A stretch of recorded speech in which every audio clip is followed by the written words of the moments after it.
You're going to start seeing the haves and you're going to start seeing maybe the have-nots. No one wants to predict the crystal ball if it doesn't. Where there's pain, there's opportunity. Everyone's just been waiting for that huge collapse. Welcome, everyone. This is Quinn Edwards here with the AI for CRE Collective. And we are lucky to have David Movhavam on from Trion Properties. And this is the first of a new series where we traditionally, Jake or myself, we interview a founder of an AI or pop tech company that's building in the commercial real estate space. But today we are launching a little twist here where we actually talk to and interview other commercial real estate professionals on themselves, on their story, on their business, on their strategy, and of course, how they're using AI and social media to positively impact their business. So David here, he's sitting in his beautiful office in what is called the Pacific Design Center. For most people watching, most real estate professional service firms don't actually office at this building. I don't know why. It's a great campus. And three different buildings, right? Yeah. 3 different buildings, really different colors, great location. But no, David's live from his office. He's spent some time in Miami and some other places, but he's born and raised in LA. We're hyped to have David on. He's a really good guy. He has a podcast. He's at Real Estate Wizard. And David, welcome to the show. Excited to talk to you. Awesome, Quinn. Thanks for having me on. Shout out to Jake as well, your partner. You guys are running a great podcast and great system. AI for CRE has been awesome. I'm happy to be a part of it, and yeah, you guys are doing awesome. So I'm honored to be part of the first series of, I guess before you were interviewing all the prop tech guys with the latest and shiny tools. Now you're interviewing the boring old real estate guys and say, all right, how much of this shit are you actually using? So no, this is fun, right? Because we'll get to like roast you a little bit and quiz you, but at the same time, like I got to put on my like tech and interviewer hat with like the AI guys, but with you, we just get to talk shop and like we can have a fun time with it. Let's do it. I'm pumped. So David, why don't you tell us a little bit about yourself? I know you grew up in Los Angeles, but you've been at Trion for about 10 years. You also have a pretty popular podcast called Deal Flow Friday. I don't know where you want to start, but would love just to learn more about your story and kind of where you are today and how you got there. Sure. So joined Trion Properties as a entry-level analyst. Max and Mitch, the founders, took a chance on me coming out of college. And, the first thing they said is like, how well are your Excel skills and how hard you're going to work? And I said, I have pretty decent Excel skills and I'm going to work insanely hard. I think now if you try to hire an analyst, you'll ask the same 2 questions and also say, how well are your AI skills? So took a chance on me. At that time, it was 2015. So we were just in California and just starting to break into Oregon. Now we're in 8 different states, California, Oregon, Colorado, Florida, Georgia, and the Carolinas and Texas. We own and operate about over 6,000 apartment units. I think it was even a little more. We had some dispositions. And now we even rolled out our third-party property management platform. So we're owners, we're operators, and we're vertically integrated. And now doing third-party management, we're building that out. And we're strictly value-add multifamily. So geographically diverse, but same strategy, buying garden-style, mid-rises, first-ring suburbs, just finding that kind of Class B or upper blue-collar, gray-collar workforce, and getting creative with strategies, which we can totally dive into. But that's just a little bit about us. I'm gonna grill you on AI for property management down the line of this episode, but I'm curious. Grill away there. But okay, so just apartment buildings. Yes, that's the core focus. Okay, take me just a step back, right? High level, right? The market's changed a lot over the last 10 years when you started to today. Where do you see the market today? Where do you see it's going? How does your strategy play into your overall thesis where the multifamily real estate market stands in the markets that you play in? Sure. I mean, from when I first joined the industry up until right after the rate hike in COVID, we've been in a long bull run. I mean, a bull run that a lot of people would say is long overdue. Rates hiked, the show stopped, this music stopped singing, and we started feeling that capital stack distress. Operations, at least in multifamily, were still strong. They continue to be somewhat strong relative to other assets. We'll see how long that holds up. But this is really a capital stack distress type of recession, and a CRE focused recession. I mean, one of the things we joke about is if you talk to anyone else in other industries, they're like, what recession? Stocks are at an all-time high, S&P's at an all-time high, AI is ripping, people are making money.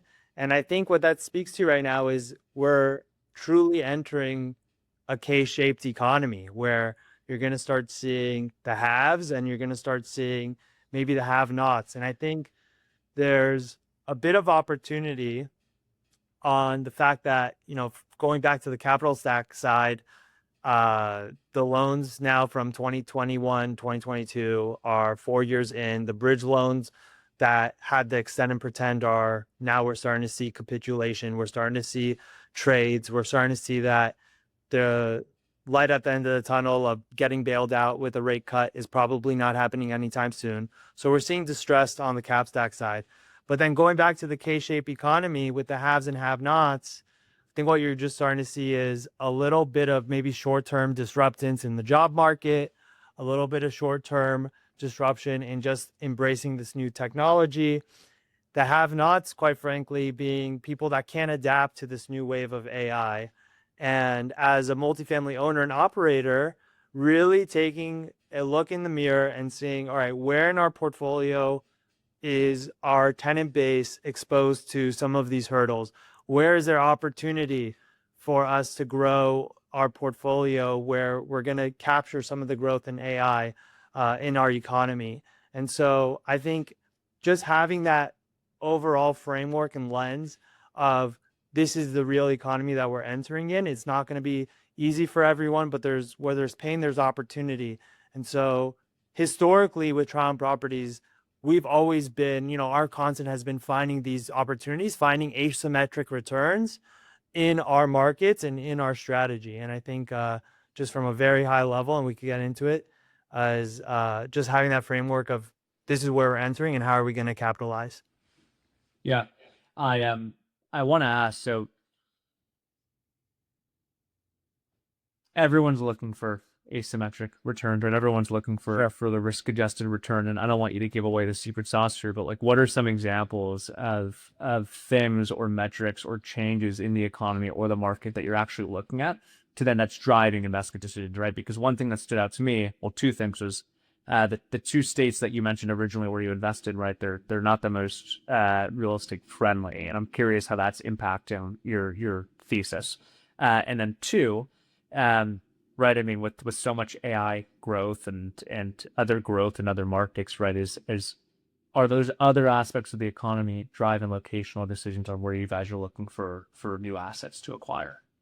Sure. So a little bit of more history on us. When we were entering the hyper, ZERP era, 2021, we opened office in Miami. Why? To capture that Southeast growth. And we scaled about 3,000 units between Florida, Georgia, Carolinas.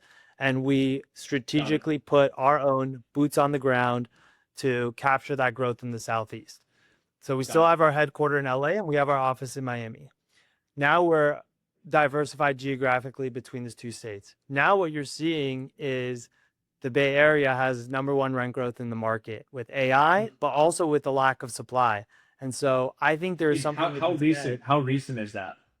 I mean, did that change? 2025, if you go on CoStar and you look at top rent growth market, Bay Area submarkets are going to be 1, 2, and 3. There's something to be said about markets with low supply. And I think in the ZERP era, everyone was chasing inbound migration, demand, where are people moving, where are people leaving? Now I think what you're seeing is with the supply wave that happened nationally and maybe a lack of supply that was built in some of these supply constrained markets, there's rent growth in some of these areas. And then you're seeing like the Bay Areas completely get like double-digit rent growth, with the next market maybe being a modest 3%. So we're seeing that we're positioned really well there because we own and operate in the East Bay. And so we're going back to that strategy that we were doing during the app boom, for instance. Another strategy we're working on is a little more history about Trion. We were buying non-performing loans and REOs collateralized by multifamily coming out of the GFC. And so we're very savvy when it comes to talking to lenders, underwriting the tapes, going on foreclosure radar, and working with lenders to find creative solutions to get these properties out of cap stack and operational distress, get the operations to where they need to be, and coming up with some JV quasi structure with the lender to go long on it. So we're actively doing that right now with lenders. Again, one of our edges is that we're vertically integrated. And so the fact that we are not only a savvy and sophisticated sponsor, but we actually know how to get our hands dirty and get operations to where they need to be. There's something to be said too of just where the market's moving, where you can't just give a multifamily property to a third-party manager and hope they're gonna care about it. You need someone that's operationally, that doesn't only care, but they're savvy enough to understand like what are the issues, what are the pain points in your property, and look at it from an owner lens like we are, and what we're doing for our own clients in getting properties actively back to where they need to be. Yeah. I have one more question, and we can dive into the AI stuff here. Sure. But as it relates to sourcing potentially distressed opportunities, right, or looking at non-performing loans, I mean, the trend in like all things commercial real estate for the last couple of years has been blend and extend, right, or extend and pretend, and everyone's just been waiting for that huge collapse. Right, each year more trillions of dollars worth of loans are in default. What is your take on what is actually going to happen with all these non-performing loans? I believe there's around like 1.5 trillion of all commercial real estate non-performing loans set to either be in default in 2026 or early 2027. What's going to happen with all that, and how are you guys going to make the most of whatever opportunity is about to come? Yeah, and Quinn, by the way, like that number, I don't know what the exact number is, but it's understated because the extend and pretend, what you end up finding is they're not showing the properties that have the loan mods that have not given a notice of default or a notice of sale and are being worked out in the background. So it's understated. What we're finding now is the properties that are operationally performing well, but have a cap stack distress, those are the ones that are getting extended and pretended. But similar to what I was just saying before, we're entering this moment where you're going to start seeing a little bit of operational distress, just simply from the wave of AI coming in, the haves and have-nots with the K-shaped economy that we're entering, the fact that there's going to be maybe not mass layoffs like what everyone's trying to make as a doomsday, but there's probably going to, there's going to be a little bit of a slowdown of maybe hiring, or there's going to be growth in companies without human capital being a part of it, a growth in human capital being a part of it. And so you're starting to see the cracks a bit in the economy. And I think that's where you start seeing the extend and pretends maybe now starting to move to capitulation and to action and to sale. And I think we're starting to see that today. This is the most I've ever seen in any other year where lenders are actually involved in all parts of the capital stack. By that, I mean, they're not just giving out debt, but they want to give out equity on their own deals to work out their own books and kind of be a JV partner and getting creative with ways to solve their own problems in their books. Before, they were a lot more cagey. They were like, no, we don't have distress. Like, I don't know what you're talking about. Now lenders, especially with the right operators, are very cooperative with trying to find solutions. Yeah, I anticipate that's going to continue to happen too, just because no one wants to predict the crystal ball if it doesn't.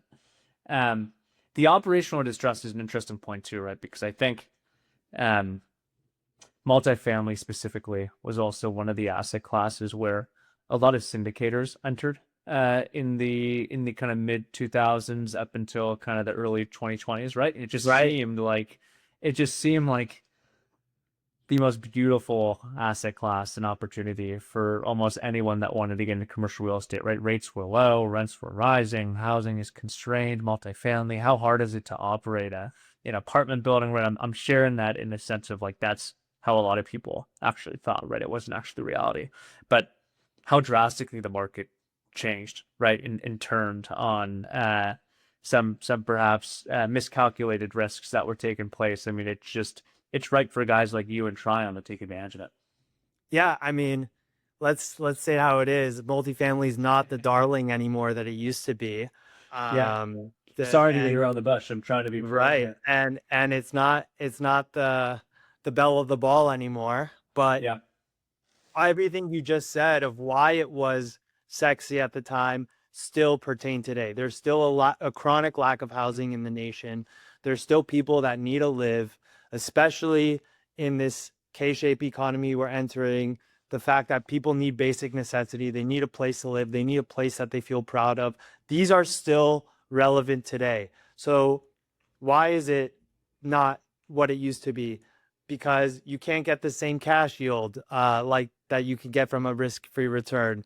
Multifamily hasn't corrected in that way. Rates are high. There's so many other peripheral reasons why multifamily isn't the darling it used to be. But the core fundamentals of multifamily are still there. And so I really Yeah. do see this as a blip, and I really see this as an opportunity for those who have been in the game to capitalize. This is a generational opportunity to buy really quality multifamily investments, and so we're very excited. How competitive is it right now, as it relates to just acquisitions that you guys are going after? I mean, I'm sure you, Max, and Mitch are just animals with sourcing deals, but how competitive is it right now? Like, is it a dogfight out there for really interesting opportunities? It's like so bifurcated. There's either the deal that checks every box, and that's getting gobbled up by the discretionary funds, core Yeah. institutional capital, and those cap rates are compressed significantly. Sub five caps. I was talking to a broker in Texas. Sub five caps in Texas, sub five caps in Miami, even in Colorado, which is one of the most distressed operationally markets right now. You could still get quality product at a sub five cap. It's tough to even fathom with all the distress going on. But then the other side of that is a deal that doesn't check every box, that might be older than 2000s. It might be in a class B market instead of a class A. It might be a little too small. And if so, it doesn't fit every perfect scope. That deal that once used to be institutionally appealing is now not getting chased. And so It's what do off you the see? table for them. There's a lack of capital flows for that type of product. And so you're seeing yields beyond belief of what they look like. Mm. And I'm not talking about the 70s vintage that you can maybe buy at a 6-7 cap, but because of all the deferred, it's like a sub 5 yield because you need to replumb the whole thing. I'm talking about 90s vintage deals, 80s vintage in good tier one markets that just because it doesn't check every box, now you're seeing the yields expand tremendously. And that's where savvy owners and operators and investors can really capitalize on this type of moment in time, because that's not housing that's going to be obsolete. That's housing that's going to be here for a long run, and maybe even get institutional appetite when the market ramps back up. Well, I wish you guys tremendous amounts of success as you Thank you. find and source those deals. I have a feeling you're a little bit ahead of the curve, but I agree with your sentiment on all that, and I think it's a really interesting time to be a real estate investor in many of the asset classes. Office being one of multifamily being obviously another. industrial retail. I mean, we could probably name every single one, right? Just an interesting time right now to be a commercial real estate investor. Let's switch to putting on our tech hats here, because I'm looking at the both of us, and we're tech guys. I mean, come on. Where are you guys using AI right now throughout your processes? And that could be from acquisition. It could be from pre-acquisition to acquisition to post-acquisition to property management. Like, can you walk me through a little bit what your AI stack looks like, if anything at all? Yeah, and I want to preface it a little before kind of going one by one on what we're doing in each way. So I was reading a book the other day called that I wrapped up, called like Beyond the Building. I gotta find out who the author is. I'm looking it up right now. Yeah, Every time I hear a book recommendation, David, I write it down. Beyond the Building. It was a great book. I highly recommend. Let me look it up. Rob Finlay.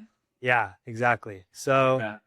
Nice. so he said in his book, which really resonated with me and is really the mantra of what Trion's doing, is that being an owner and operator today in real estate, you need to look at yourself as a tech company, not as a owner, but as a tech company with your product being real estate and real estate investments. And so what does that mean? It means data-driven insights and data-driven analysis on decision-making, and a reliance on empirically backed data, that even for Trion, proprietary data that's specific from our company that only we have access to, not just off-the-shelf data that you can buy in the markets. And so we are currently entering the data-driven decision-making for the company in our acquisitions, in operations, in our workflows, and we're building ourselves as a tech company almost. So how does that look like? In acquisitions, for the past 4 or 5 years, we've been tracking all of our deals on CRM systems. DealPath is what we use. Shout out to DealPath. Great company. Great company. So, and I had them on my pod, and Mike, who's the Not CEO, a paid placement. Not a paid placement. Not a placement. You like DealPath. David likes DealPath. This is a genuine shout out. So, but now just tracking things on CRM is one thing, but all these deals, actually, when Jake was on my pod, we talked about this. This information is all siloed. It's all in these different compartmentalized folders. AI is now being able to synthesize this data. So this years of putting things on CRMs and tracking it is finally going to pay off. Totally. Because we are connected. We already built our own MCP system that connects to our CRM, and we're doing data-driven analysis of our own data from all the years that we've been tracking on DealPath to come up with investment thesis, to come up with real sale comps, not just the deals that traded, but what the bid-ask spreads are on any deal that was around the area. The notes are getting aggregated and synthesized all together, and it's a beautiful thing. Oh, and by the way, Claude is connected to our Outlook emails. Claude is connected to our meeting notes if we're using Granola. So shout out to Claude, shout out to Granola, shout out to all these great tools that we're using to now synthesize this data and come up with investment theses. So this is just on the acquisition side of how we're using AI. It's not just one tool. It's the idea of marrying and connecting and getting the API tools to connect all of these and talk together and synthesize together. So that's acquisitions right now. If I can just interject before you go on to some of your other processes, I think what you mentioned about data driven is so interesting, right? Because commercial real estate has coined itself to be a data driven industry, right? And like for the most part, like markets are incredibly efficient. But when you think about like the amount of data that like most real estate folks make decisions based off of, like it's a minuscule amount of data compared to like everything, and they have logs, just because it's impossible, one, to your point, correlate it all to one another. But impossible prior to AI. And then two, there's only so many things that quote unquote, for those not watching, hypothetically or quote unquote, that really matter, right, to the general real estate investor. But to your point, you've been logging all this information, you have all this data. Now that you can connect it all and correlate it and actually make decisions off of 10,000 pieces of data versus 100, you can be so much smarter. And granted, it leads to like more efficiencies in a more efficient market. So I'm totally just not only bullish, but like excited to hear that you guys are using your own data, right? Because everyone talks about proprietary data being the most important, and like it is if you know how to use it, and it works for you. So that kudos to you guys for implementing that system. I'd be curious offline to see the MCP and like to actually watch you guys work within cloud and see that all happen. But I think like it's a huge unlock for groups that have large amounts of data if they can tap into it into a meaningful way. That's the competitive advantage these days. Yeah, I agree. And I'm sure you have a lot of firms that are playing around with AI and they're tackling the low-hanging fruit. They're tackling how to be more productive. They're tackling how to have underwritings automated, how to have deals and processes automated. We're doing all that. I mean, and it's a beautiful thing. It's great. It allows us to operate in a more meaningful way, to start using our time on more revenue generating work. So that we already went through. Now we're already in the next process of how are we going to actually use this data and be different, not just be more productive, but be different, think different, and come up with creative ways. So I think that's really exciting for us on the acquisition side. I could get into now the different departments if you want on kind of like how we're doing AI and those. So operations is a very interesting time because there's so many point solutions with AI out there. There's so many pain points, obviously, with managing. And again, we're in a time where there's cap stack distress. Every dollar counts. And so what we've been able to do is embrace Elise AI. That's a great tool for us. Being able to automate and we've been in the game for a lot. Like we've used the chat bots, we use the tools, and it was always a little bit of a push and pull between human, non-human. Now what we're working on is centralizing the platform, centralizing our portfolio to make productivity and right decision-making calls on giving the right notices out to tenants, giving the right renewals out to tenants, and not only being more productive, but doing it correctly to minimize errors. And so that's been great for us on operations. I think I also listened to your guys' webinar with Yardi. Yep. That was a great webinar. You guys, that was great. And I'm going to give ourselves a shout out right here, David. We had 1,000 spots. We maxed out on all the registrants, and it was probably like the most successful webinar that like Zoom has seen in the real estate industry in years. So you guys did a great job. But back to you.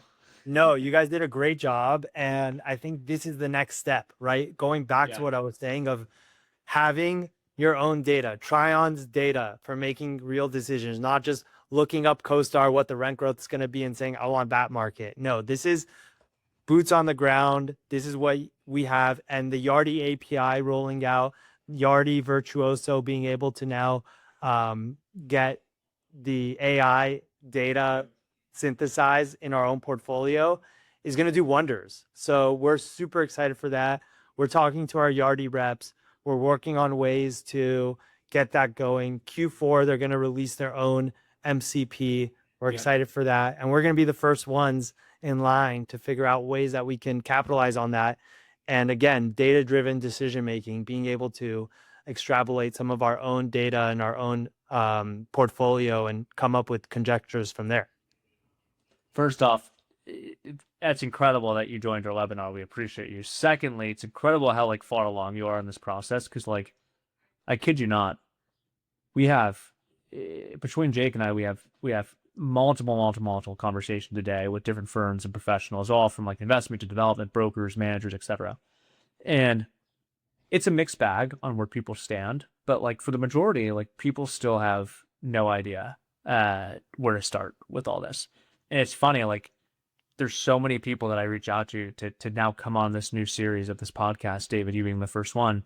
And like majority of the answers are, I'm not like prepared to come on like the AI for commercial real estate podcast. Yeah. It's like, I don't know if I can like even speak to like what we're doing.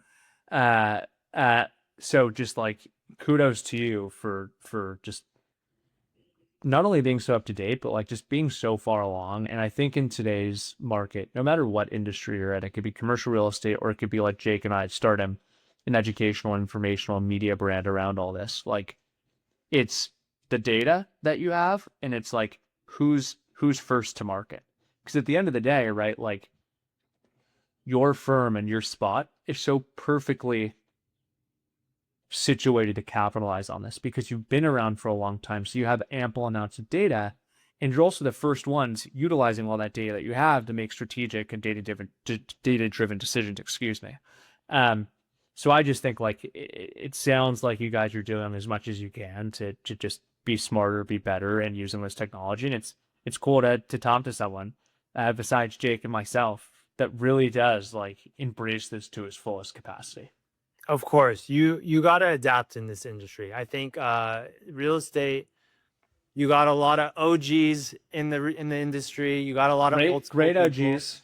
Great OGs. And I still think cold calling is like the best thing to do to business development. And like it just is. And to kind of finish my thought there, it's like people think that just because you're embracing AI and you're doing this, you're dismissing the art of real estate. And like for me, I mean, I love the war stories of the OGs, the way to do things. I think with AI, it frees you up to do that part of the business, the relationships, the meeting with people.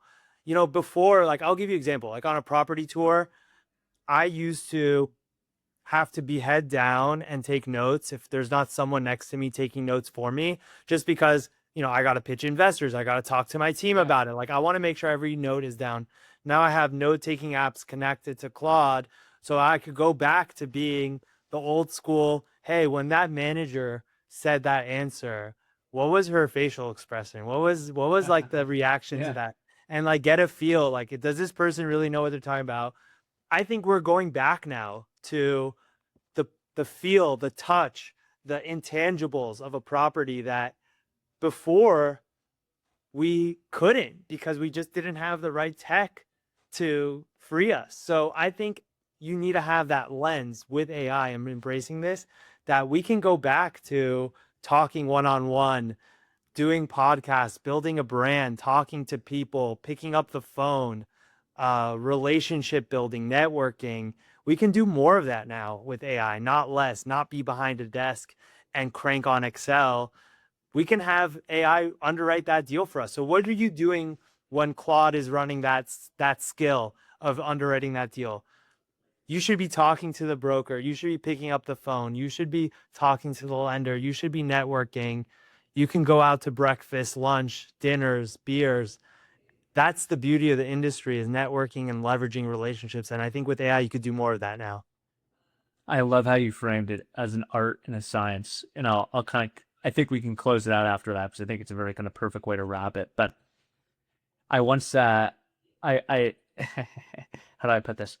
There's an individual that I know that runs a very famous ice cream brand, and he's also a winemaker. He lives up in Santa Barbara. And back when I was at CBRE, he did like a whole TED talk on his business and how it was applied to ours. And he basically said that making ice cream and making wine is an art and a science.